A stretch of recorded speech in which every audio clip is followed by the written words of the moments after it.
Hello. Oh yes, me, Don in London. It's March 13th, 2013. My video's all about recovery from addiction to either substance or behaviour. My addictive substance, alcohol. My behaviour could be equally addictive towards people, places and things, trying to be perfect and never so. And this killer malady, alcoholism, or any addiction to any substance, any addiction to particular people, places and things, anyone can have this happen to them if we are driven trying to be perfect, or just simply driven mad by life and self-medicate ourselves into oblivion through disappointment. So I guess I got to a place of complete disappointment with myself and everything else, and then self-medicated myself even further into a horrible place of isolation and not wanting to get up in the morning. Not as a scrounger. It wasn't that sort of not wanting to get up in the morning, or to be somebody hiding behind the curtains while you're going to work. If you're still in work, I work harder every day these days of being in recovery and sharing a message very, very often. So what made it possible to rejoin society in some way? Well, it was not an easy thing to do. I had to admit and accept that there was something wrong which I couldn't sort out on my own, and that was my drinking, and it could have been anything else. So whether you get hooked on lots of different things, it doesn't matter. There is a problem, and that is we can't cope with life anymore, and we prefer oblivion, and often in the end not to wake up because it's just too hard. And that can happen, as I say, it can happen to anyone. So what was the solution for me? Well, first of all, accept there was something wrong and I needed help. And I did get to that final place of I can't stop hurting myself without help.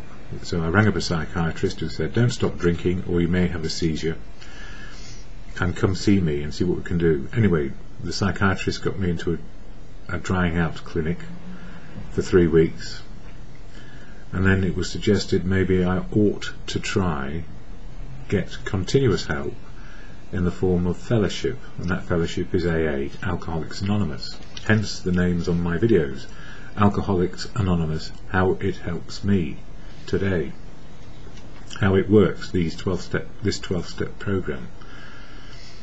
And I had to learn anew. I had to start learning again. I'd become unteachable and I couldn't learn anything in those final days, and I was stuck. So not waking up would have been a blessing, I would have thought, but unfortunately I'm still here, or fortunately for me I am still here, and I'm glad I am. So I'm sharing about AA, Alcoholics Anonymous. If you're in the fellowship of AA, you already know, and you'll be very angry with me if I suggested I'm speaking for AA, because I can't speak for AA. It doesn't have any spokespersons, for a very good reason. Because every single person in the fellowship is of equal size and is engaged in unity service in recovery in some form or other. So if you are in AA, you know I don't speak for you, and I can't, and I don't want to. And if you're coming into AA, nobody can speak on your behalf. You can only speak about yourself and what is important to you, and your experience, strength and hope of how it is to be stuck in the malady of a killer addiction, and maybe learn a bit from some who have gone before, and mostly from those people living recovery today, one day at a time. And recovery is one day long. So here I share how AA helps me, and hopefully helps you. So I'm one voice of many. My voice alone is a lonely voice. You need many voices to be informed about how recovery can work for you, because the way I work and live in recovery is just one perspective, one person's outlook. So you need many people's outlook, and to switch back to be able to listen rather than be cut off and isolated. So my videos are out there for anyone, anywhere, at any time. And there are more people doing it these days, which is really gratifying, because it means I can retire from it soon, hopefully. I'm sure I'll get the nod, somehow or other. Anyway, what is AA? I share the AA preamble first, so you know what AA can do and what it can't do. Alcoholics Anonymous is a fellowship of men and women who share their experience, strength and hope with each other, that they may solve their common problem and help others to recover from alcoholism. So it's just a matter of sharing our experience, strength and hope where we will. All about recovery. The only requirement for membership is a desire to stop drinking, and even I didn't have that when I first went to AA, but I did go, and I did go in the end. There are no dues or fees for AA membership. We are self-supporting through our own contributions. So it's a bit like the 5 loaves and 2 fishes, or the 5 fishes and 2 loaves, depending on which story you believe. Choose the one which suits you. The way it works is this. Those with a few pennies, put them into the hat to cover tea, coffee, biscuits and rent, and some literature, basically. And if you haven't got any money, free at the point of entry. How else could it work? AA is not allied with anything. It's not allied with any sect, denomination, politics, organisation or institution. Does not wish to engage in any controversy, neither endorses nor opposes any causes. Good news though, you can belong to anything you like. You can belong to a sect if you choose to, whatever your denomination might be, religiously. Whatever your politics are, keep them. Whatever organisation or institution you belong to, please can continue. Engage in controversy, endorse or oppose causes as you see fit. Now, that's neat. So fellowship is this. Our primary purpose is to stay sober and help other alcoholics to achieve sobriety. So the good news, there's good news and bad news in that. The good news is we're all there for sobriety. The bad news is everybody shares about their affiliations, beliefs, opinions, what they think God is, what they think God isn't. And why not? Freedom to express yourself as you choose. Freedom to be yourself, or find out again who you are today. So I'm really pleased. So here are my thoughts for today. Now, AA Daily Reflections are available from the AA Worldwide website. So there's the big book, which has got all the stories about how people got sober in the first instance. The 12 Steps and 12 Traditions, which are very helpful. 12 steps, how to be open, honest and willing to learn life one day at a time and live it, and have to work hard at it so it's maintained. So there's no easier, softer way in recovery. You just don't feel the need for oblivion, because when it gets hard you cope with it, or if you can't cope you share about it and get some support. And the 12 Traditions are simply about unity, service and recovery. And anonymity is sanctuary. This is what I've come to understand for myself. The spiritual foundation of my life, spiritual moment of now, my life, spiritual foundation of my life is understanding the truth, love and wisdom of now, and being able to cope with reality, and if I can't cope, ask for help. And my emotional and spiritual well-being, feelings fitting with reality. Anyway, I'll talk a bit about that as I go along. And that's just one outlook. So you'll find people who come from all the different religious faiths, all the different economic backgrounds you can possibly imagine. People from the streets where I ended up. And that's that's not a badge of honour. It was just a practical means of isolating myself so nobody could hurt me anymore. I'd had enough, I really had. So being on the streets was preferable to trying to live up to an image which I could never live up to again, because I didn't want to be like I had been before.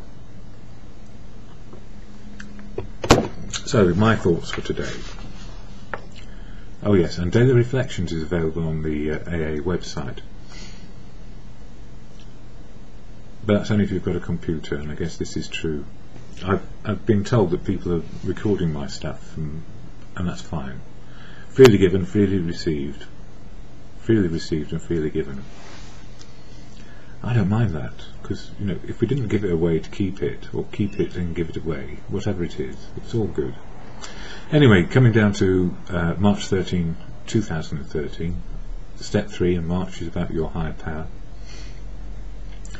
And I come back to this thing of emotional and spiritual. Feelings are real, and spiritual is living in the moment of now, with all the knowledge and skill learned over the years. So even though you might have ended up being unable to stop your killer malady, it doesn't mean you haven't lost all your skills. It's just that you haven't been able to use them, probably, for quite a while. So from feeling useless when stuck in the killer malady to feeling useful in the solution today. Life will always be good, bad and have ugly parts to it, because life is like that. In recovery, we do not need to hide from the truth of now. When life is normal, we can cope. When life is at extremes, we can ask for help, and we can ask from a higher power, the God of your understanding, or the higher power which comes in the form of whatever it is. For you, I like and get truth, love and wisdom from other people. So when people say God works through people, I'm on board. I'm very happy. But I couldn't define the universe, or what made it, or God, beyond my abilities. Anyway, something of today. In the UK national news, stories are about taxing alcohol, taxing the cost, putting the price up in other words, to reduce the level of disruptive behaviour and binging, and reduce the level of alcohol consumption. Although alcohol consumption apparently has gone down in the UK, this has just been completely forgotten, because it's coming up to the budget time. The implication is that rich alcoholics and disruptive individuals, that is rich disruptive individuals, can continue to be immune to the economic costs of drinking to excess, and the poorest continue to pay more. But if you're a rich or a poor alcoholic, you'll find some way of drinking. And if you have a dependency on alcohol, you'll still find it. So the more you just have to pay more for it, and it's a tax on the poor again. It's also a tax on the rich, but they don't mind it because they've got plenty of cash. If people need to drink alcohol to blot out reality, no amount of cost will work, because thirsty people will start to brew their own. Indeed, my father, who art in heaven hopefully, and has been for some 22 years, he taught me how to brew wine from about the age of 5 or 6. Get a bucket, stick some rhubarb and sugar in it, and off it goes. And if you like to improve the flavour, put some raisins in as well. That's how it was. That's what we did. I think my father was a frustrated market gardener, but he had a lot of scientific engineering experience, which led him up the garden path to a really horrible factory. That's quite good, actually. Anyway, the implication is that the rich can afford it and the poor shouldn't be drinking. But no amount of that will stop people. They'll even brew their own bathtub gin, as it's usually called. Yeah, using taxation as a means to create social harmony only leads to further social disorder one day at a time. The implication that poor people are responsible for all the ills of society is a myth. Rich people with money have done more to undermine social and economic wealth than anyone on the planet. It is so easy for the comfortable to blame the great unwashed in any society. Usually the well-heeled don't suffer the consequences unless they fall into a killer malady which has no prejudice at all. Now remember, for people to be wealthy, and don't forget only a few people can have a lot of wealth, not everybody can be wealthy. There needs to be a number of poor people in society so people can be wealthy. It's just that apparently it's got a bit out of hand, and 10% of the world's population own 95% of the wealth. Now how on earth did that happen? Anyway, that's just a statistic which may be true or false. So, rich people need poor people don't need rich people. Isn't that interesting? Although there is nothing in the literature of the Fellowship of Alcoholics Anonymous which suggests that we are powerless over people, places and things, I do believe that if we try exert power over people, places and things to get our own way, it will lead back lead anyone back into unmanageability and the peril. We can influence, we might persuade, and we might encourage people to our point of view. This is a general thing when we're in recovery. I know I'm powerless over people, places and things because it's obvious to me now that I was a firebrand in my younger days because my old man said it was a good idea to be rebellious. So I was rebellious about everything, like he was. So he led me up the garden path as well. But there's something about that I want to share in a moment. Yeah. Now, we can influence, we might persuade, and we might encourage people to our point of view. With the fellowship, tradition 3 being a desire to stop drinking as the only criteria required to join fellowship, I felt very comfortable with the idea that we may try attract people to fellowship and not promote fellowship. So there is a thing about attraction and promotion. Attraction, what you see is what you get on a daily basis. So if you like it and understand it, and people share truthfully, you've got an idea of how they're staying sober today, which is usually by sharing their shit. And promotion is always a guarantee or fix that if you join fellowship, sobriety will happen. Well, that's not true. All I know is people work hard at sobriety and the rewards are impressive. We get to know how we feel in the moment of now, and we have better choices and freedom. So a promotion, a guarantee or fix that if you join fellowship, sobriety will happen. Well, it's not true. Attraction showed me I needed to work very hard and then simply work hard at life, and there were no guarantees. And if you had told me there was a guarantee of sobriety, I would not have believed you, and would have dismissed fellowship as a dangerous group of people completely deluded. And actually I found that most people in fellowship are not deluded. They're living a very real life. Their feelings work, and they're able to love people, be loved back, and feel good, useful, and find good things to do. Now, in chapter 5 of the big book, the first sentence reads, "Rarely have we seen a person fail who has thoroughly followed our path." To a new person coming in and confused, this assertion can be very unhelpful. So if somebody says to me, "Rarely have we seen a person fail who has thoroughly followed our path," well, I know there are fortunate people who have tried, who have not had a drink since their first meeting of fellowship, and that first sentence in chapter 5 has worked for them. It has. There are those fortunates. However, most people who come into fellowship at the same time and at around the same time as me, and subsequently who I know personally, struggled greatly and were not thoroughly following the path in their early recovery. And the problem, if we are in any way egotistical or prejudiced to the person who has not managed to thoroughly follow our path, they can be put down by others. They look down on them. You know, one drunk looking down on another drunk. Or prejudice to the person who has not managed to thoroughly follow the path. And they can be, this is what gets me, they can be put down and written off very easily. Fortunately, those who would write off the newcomer for not thoroughly following the path are usually the last people you want to have or associate with in your recovery. So there is a self-regulating system. If you're new to recovery and you're not very good at it, you'll find like-minded people who had a struggle on their way who will be willing to help you, hopefully.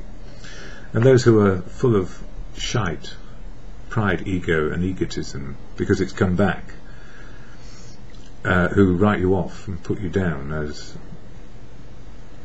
unworthy because you can't thoroughly follow the path, they will leave you to your own devices, which is hugely helpful. So we have a self-regulating system within the fellowship because we're free to do it as we choose. We find like-minded individuals, and self-regulation is the best, because how else would we get our freedom back? Freedom to be sober. Yeah, fortunately those who would write off the newcomer for not thoroughly following the path usually are the last people who you might want to associate within recovery, naming the bleeding deacons.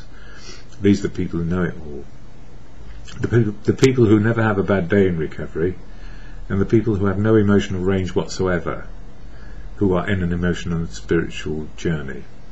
Now, it's a bit of an irony, really, because they cannot see when life is either good, bad or ugly. They white-knuckle their perfect sobriety and espouse their own perfection and squeaky clean exterior. So it's like, you know, there are some Puritans with pointy hats and, you know, they wear black and have white shirts. Where have we seen that before? And where did he get us? Mr. Cromwell.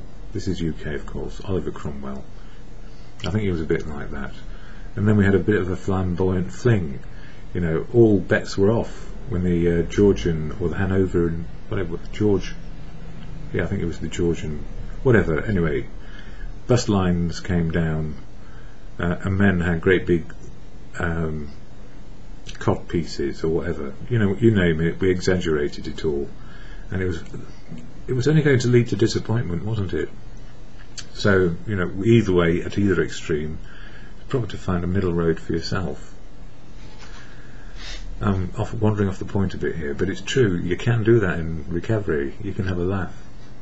Well, it's funny to me. And when I really understood those words, rarely have we seen a person fail who has thoroughly followed the path. I might want to point out that no alcoholic has suddenly and magically become sober and seen the light, or they wouldn't be in fellowship, would they? As it takes a village to raise a child, it seems it takes a fellowship to keep all of us sober today. And we're going to meet all sorts of people in sobriety. They may be sober and not drinking, but how sober are they? Well, you can judge if you want to, but it's probably just a good idea to look after yourself and your own sobriety, because it is a self-regulating it's a self-regulating society. Individuals are self-regulating. No one's going to stop you drinking. No one's going to criticise you for it. They know how hard it is. Thank goodness for that. Well, here we are. I might want to point out that no alcoholic has suddenly and magically become sober and seen the light, or they wouldn't be in fellowship, would they? You wouldn't be in rehab, would you? You wouldn't be having it difficult some of the time if you didn't, and not feeling it. Well, if you're feeling it, you're on your way. So, as it takes a village to raise a child, it seems it takes a fellowship to help all of us keep sober one day at a time.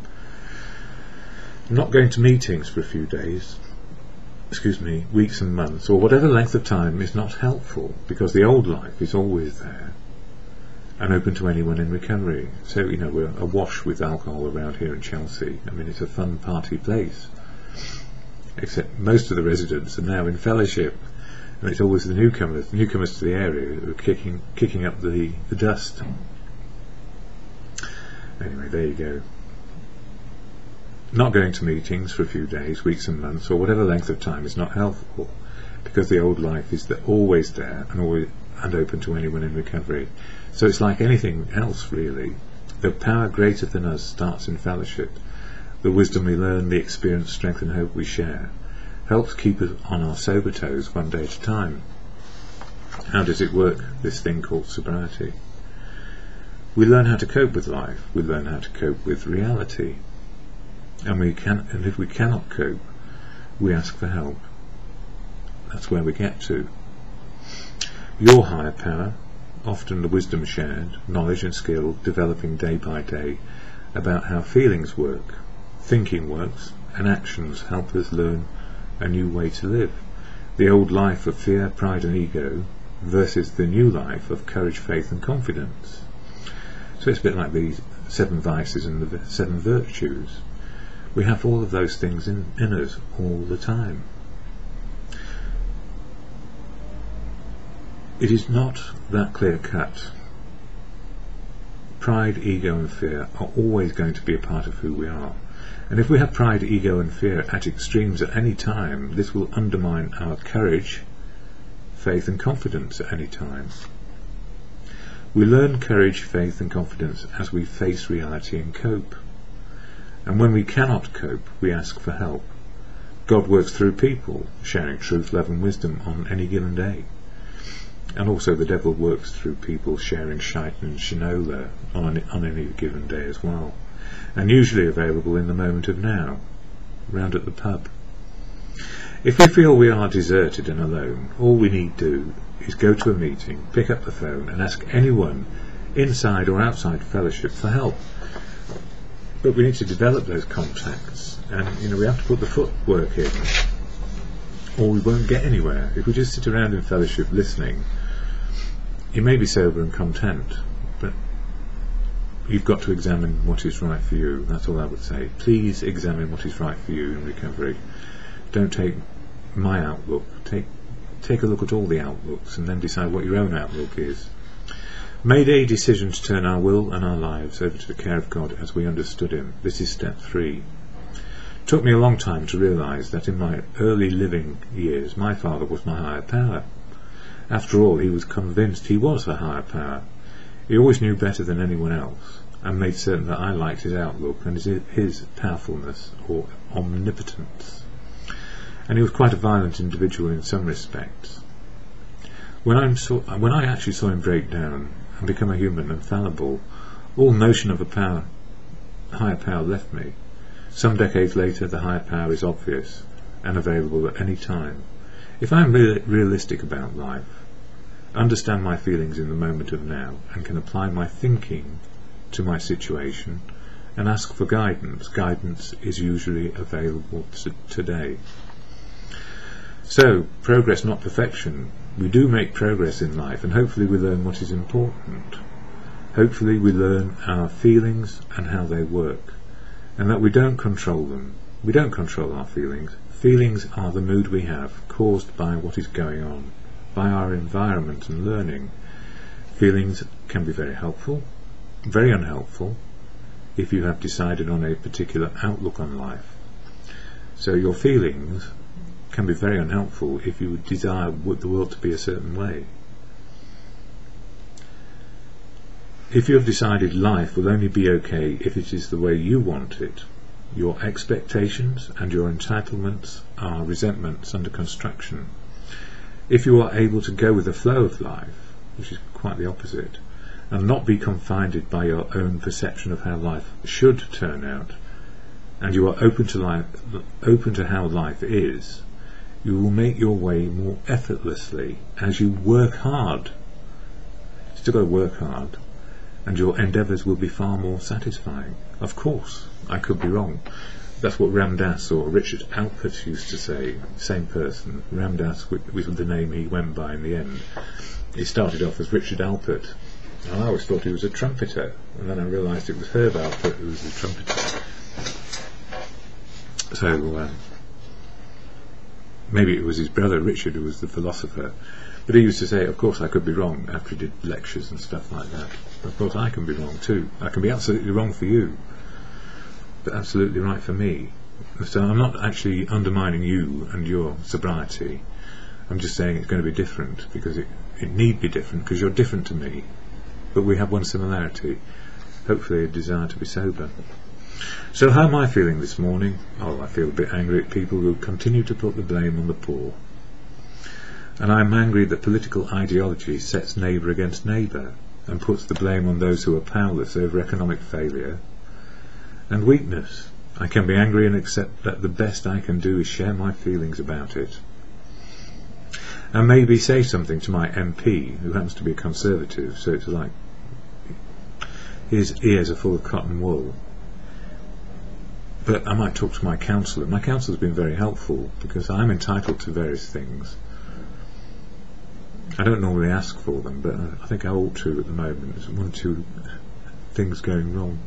Anyway, yeah, I can be angry and accept that the best I can do is share my feelings about it, and maybe say something to my MP or make a comment to a newspaper. Some things cannot be changed overnight. The greed of the rich and the plight of the poor, me being in the latter category. But it does not make me feel like a drink, or even thirsty for a drink these days. Knowing what I can do and cannot do is a bit about this is can do, can't do. There's only so much anyone can do, and even the rich can't do it all. They can't put it right. So it's not that we're all powerless, but if we were working in unity, service and recovery, of course, it would be quite different, wouldn't it? No. That's not going to happen, not in my lifetime anyway. And there are far more effective people arguing the case for fairness in society than me. And actually all I need do is cover my needs, keep a roof over my head if I can, and do something useful with the knowledge and skill that I have.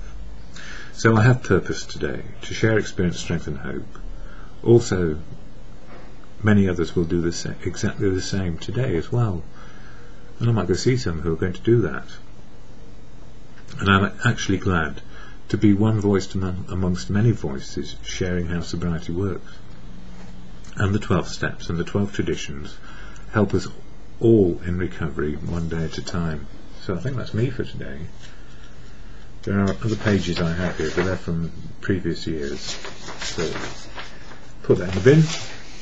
It will be up on my blog, oddbook.co. Freely given, freely received. It's all being adjusted out there by different people, which is great. And I'm learning from other people, of course. So it's a two-way street. Try not to judge each other too harshly. Try to invite the newcomer to listen, like I did in the end. I was not good at listening. I needed to learn again. It was a key skill for 30 years in my life. And then I burned out in that department. In fact, I de-skilled myself deliberately because I was horrified at what had happened to me. But there is some way forward on the road to recovery, to be content, peaceful and serene, that we can be driven by life, which can be good, bad and ugly. So getting back to serenity at any time requires a bit of effort, of can do, can't do, wisdom to know the difference, for me anyway. And it's very quick. I don't have to sit there thinking for hours. I say to myself, how do I feel, why, what can I do and what can't I do? What's the wisdom in this? Get out of the way of trouble usually and help people as best one can. You know, I'm not here to confront other people's opinions, beliefs and outlooks, just to share a message.